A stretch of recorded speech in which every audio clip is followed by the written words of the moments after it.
dare to dream and dare to work for it, because just by dreaming you wouldn't be able to reach where you are. So rather than just dream, you have to work hard for it also. Set a target. Loh Kean Yew! Simply sensational. That is just extraordinary. To represent Singapore, to carry the Singapore flag on my chest is an honor itself. And then to be in a village with so many stars, I mean, like over there I'm like just a little potato or something, right? And how do you manage the pressure that comes with being in the spotlight? To be able to enjoy this pressure and expectations, I think that itself is a privilege. Not many people can have this kind of pressure, right? You are the first ever Singaporean to win the world title at the BWF World Championships back in 2021. What does it mean to you to be a world champion? Mind blown. You've recently become a father for the first time. How has your perspective on life changed since becoming a parent? My kid and my wife just come first. Like, you know, everything that happened, everything that I do, first thing I'll just think of them. Imagine 10 years from now, like, and you're reflecting on your journey, right? What learning will you share with your 10-year-old child to inspire him? So, wow.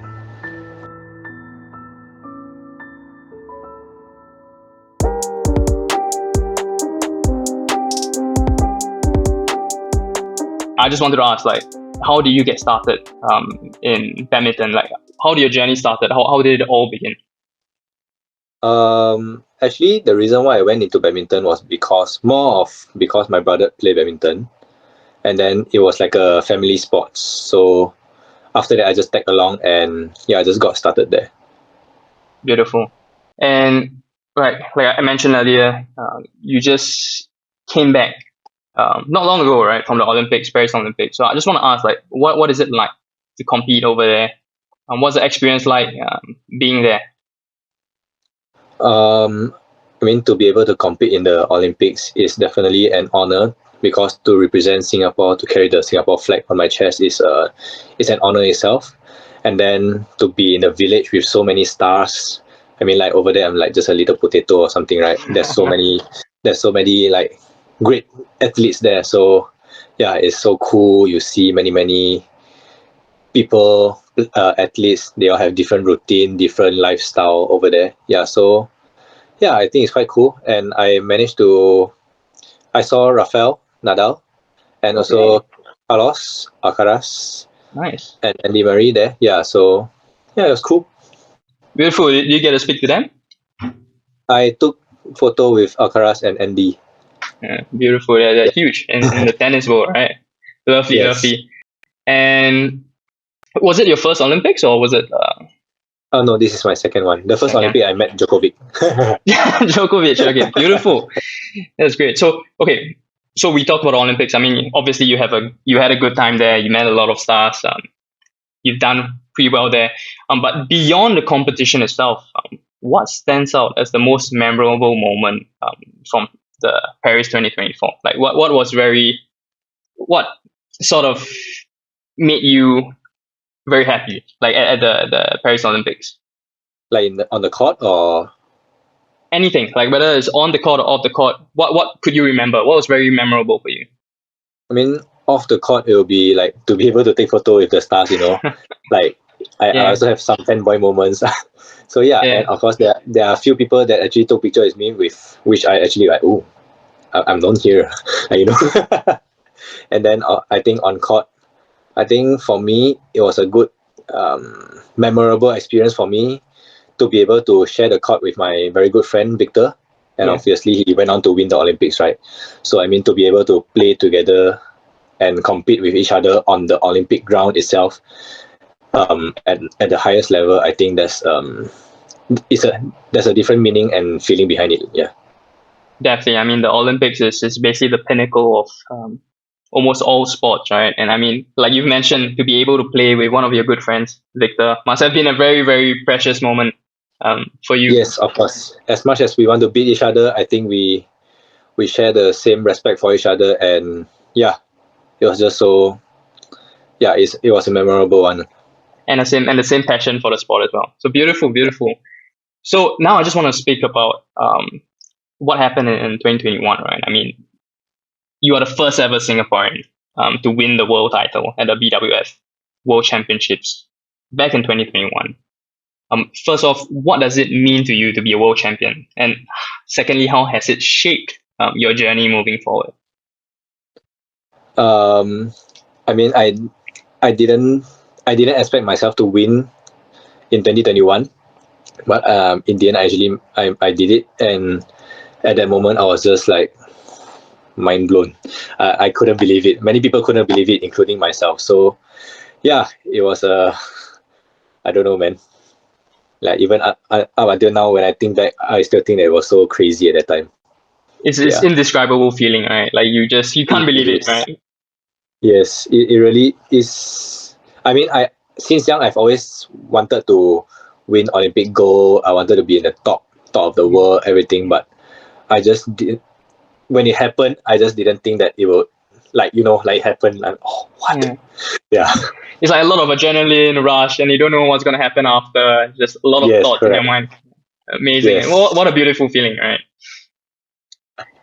And so now we move on. I mean, after you've won the World Championships, it's been a while. It's been about 3 years since then, and many Singaporeans. I hope they have shown a lot of love for you back when you won the World Championship. But because of you winning that championship, they've also have a lot of high hopes for your performance on the court. In recent years. How do you personally navigate these expectations, and how do you manage the pressure that comes with being in the spotlight? To be able to enjoy this pressure and expectations, I think that itself is a privilege.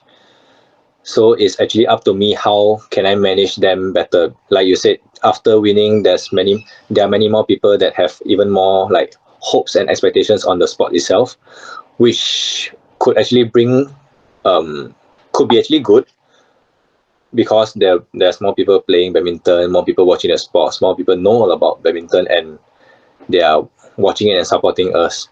But at the same time, with the pressure, there's going to be more pressure. But like I said, it's a privilege itself. So I mean, not many people can have this kind of pressure, right? So yeah, I think it's a balance of both. And up until now, I think I'm still trying to learn to manage it better and better. Yeah, because it's a never-ending lesson. Definitely. I mean, none of us are perfect, and we're always growing and improving each day. And I mean, like what you've done for our country. I mean, as a true blue Singaporean, to have seen you won the World Championships. I never really pay attention much to badminton, but when you won, I think it really elevated the sport, such that a lot of people know about the sport because of you. So I think it was amazing, and I think the hard work that you've put in really shows. And I think a lot of Singaporeans are very, very proud of you. Yeah. Yeah, they show me a lot of love. So yeah, I receive a lot of love and support from them. So yeah, very thankful also. Beautiful. Okay, so let's talk more about your other commitments, right? So you are a brand ambassador for several global companies. They're very well known, right? HSBC, Grab, Singapore Airlines, Leaning, just name a few.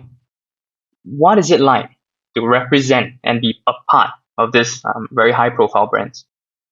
To be able to be the brand ambassador for these kind of brands, I think that itself is how do I put it? Like those reputable brands, right? I think it's a very good image overall.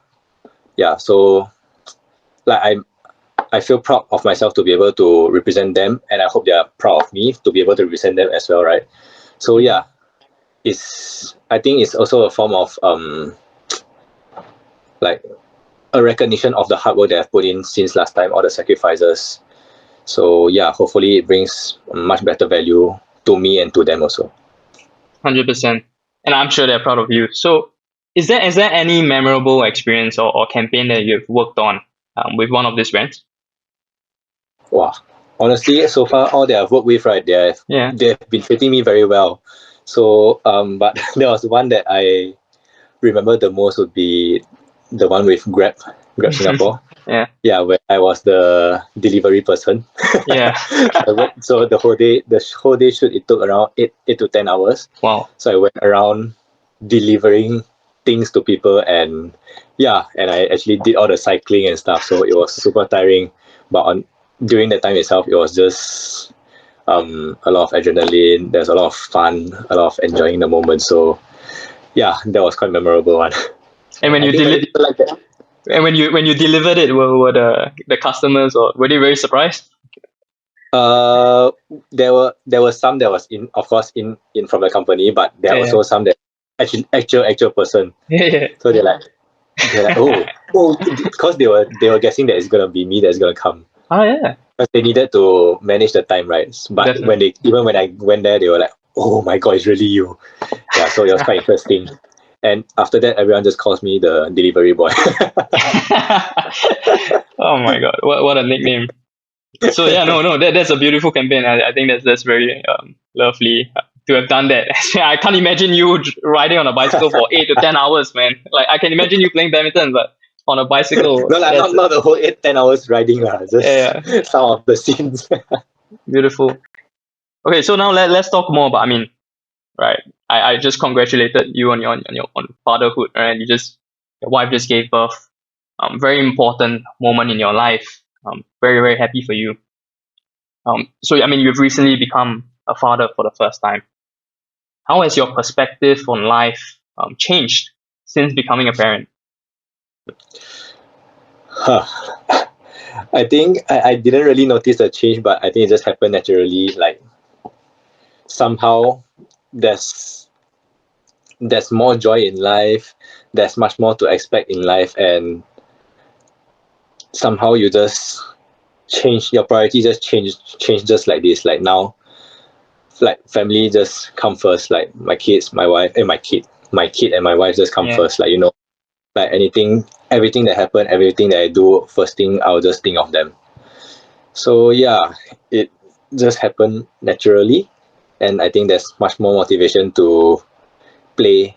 Like even few days ago when I was playing, I was on the way to rubber set. I was like, oh, okay, this is tiring, but I need to keep fighting on. I cannot give up because I want to be a good role model for my kid.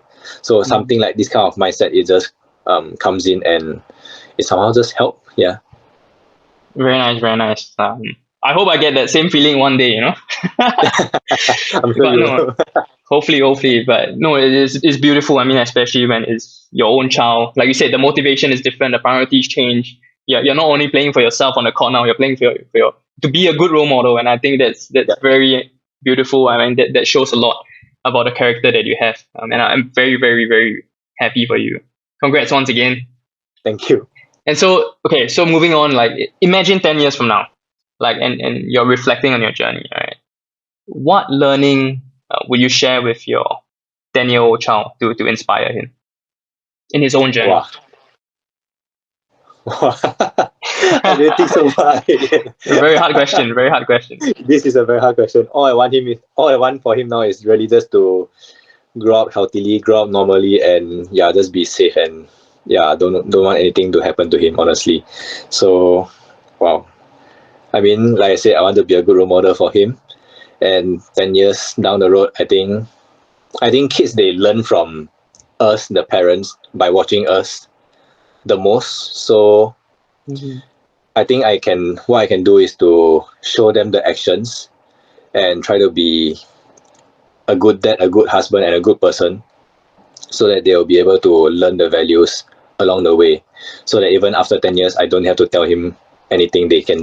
They'll know, and they learn through watching. They'll learn through the parents' behavior. I think what you've mentioned is makes perfect sense, because children, babies, they're like, when they're growing up, they're empty canvases, right? Empty, like painting, right? They're all empty.